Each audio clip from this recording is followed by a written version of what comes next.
کہ جب جانوروں کے حقوق کی ہمارا دین بات کر رہا ہے تو ہم انسانوں کے حقوق کی کیوں بات نہیں کرتے؟ اور انسانوں کے حقوق کے ساتھ ساتھ ہم یہ سوچیں کہ ہم جو کر رہے ہیں وہ کیا کس لیول پہ کھڑے ہوئے. جب ہمارا دین ہمیں خبر گیری کرنے کو بول رہا ہے ایک جانور کے لیے، تو پھر ہم انسانوں کی خبر گیری کیوں نہیں کر رہے ہیں؟ آئیے میرے ساتھ خبر گیری کا حصہ بنیے اور #، خبر گیری کر کے لوگوں میں اویئرنیس پھیلائیے تاکہ لوگ ایک دوسرے کی مدد کر سکیں. اور اس مہنگائی کے دور میں ایک دوسرے کی مدد کر کے ہی آپ آگے سکسیس حاصل کر سکتے ہیں، ورنہ اکیلے کچھ بھی نہیں ہو سکتا. اور حقوق کی ادائیگی کے سلسلے میں اسلام پہلا اور آخری دین ہے جس نے انسانوں کے مختلف رشتوں کی فطری تقاضوں کو ملحوظ رکھتے ہوئے ان کی اولیت متعین کر دی ہے. حقوق العباد کی ادائیگی کا یہ طریقہ کہ والدین اور اعزاز محروم رہیں لیکن دوسرے مستفید ہوں، اسلام کی نظر میں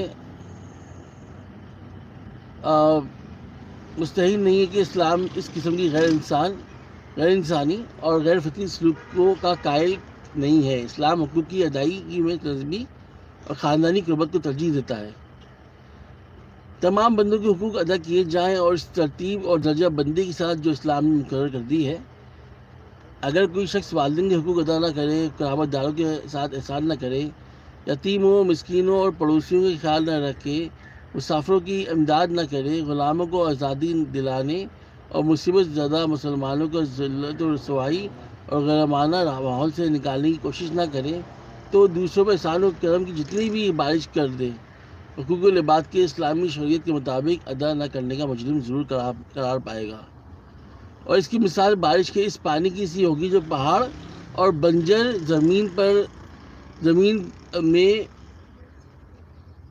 یا زمین پر بارش برسے اور پیداوار والی زمین قحط سالی کا شکار ہو رہی ہو. حقوق العباد کو اسلام میں جو اہمیت دی گئی ہے اس کا کوئی تصور اس سے قبل کسی شریعت یا معاشرے میں نہ تھا. اسلامی شریعت میں اس کا حکم کا خلاصہ یہ ہے: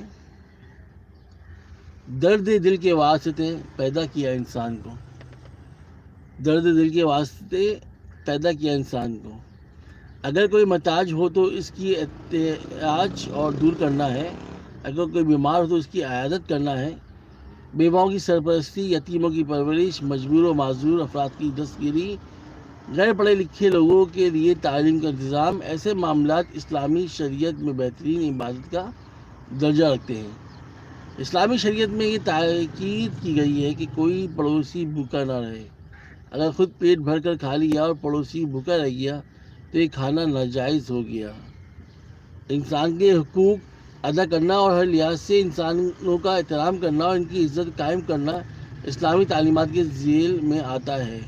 جو انسان حقوق العباد کی ادائیگی کے مرتبے پر فائز ہوتے ہیں ان کا شمار ارباب سر بلند میں ہوتا ہے. یہ وہ انسان ہوتے ہیں کہ جو اپنے آرام اور سائش کو چھوڑتے ہیں اور باکمال احسار دوسروں کے کام آتے ہیں. ایسے احسار پیشاور محب انسان و انسانیت لوگوں کو اسلام بلند مقام عطا کرتا ہے اور ان کی رفعت و عظمت کا ذمہ دار ہوتا ہے.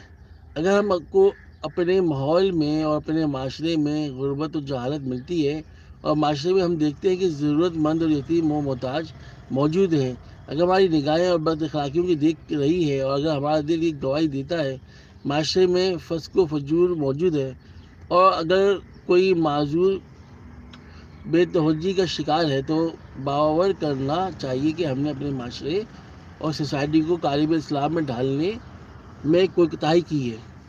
اور ہمارا دین ایسے حالات میں ہم سے مطالبہ کرتا ہے کہ ہم تعلیمات اسلامی سے روشنی حاصل کریں اور اپنے ماحول اور معاشرے کی تمام گندگیوں، غیر اخلاقی غلاظتوں سے پاک کرنے کا عزم کریں. اور یہ چیز کرنے سے یقیناً ہمارا جو معاشرہ بگاڑ کی طرف جا رہا ہے وہ سدھار کی طرف جائے گا انشاءاللہ تعالی.